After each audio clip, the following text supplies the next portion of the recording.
Lingkungan. Yang kedua, apabila sampah menumpuk akan menimbulkan apa?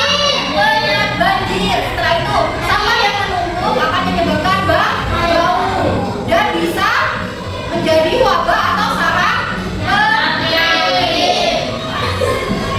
Nah, setelah itu nanti ibu punya sebuah bacaan atau teks bacaan, yaitu teks yang berisi teks naratif atau yang biasa disebut dengan teks kronologi. Nah, kita sudah belajar kan tentang teks kronologi atau teks naratif? Sudah.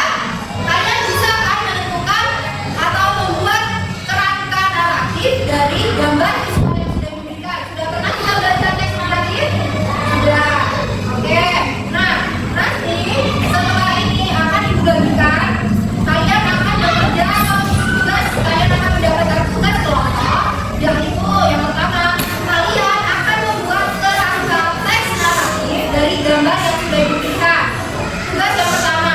Dan tugas yang kedua, dari gambar dan teks naratif dari potongan puzzle yang sudah diberikan tadi, kalian buatkan tabel dan tabel ya, kira-kira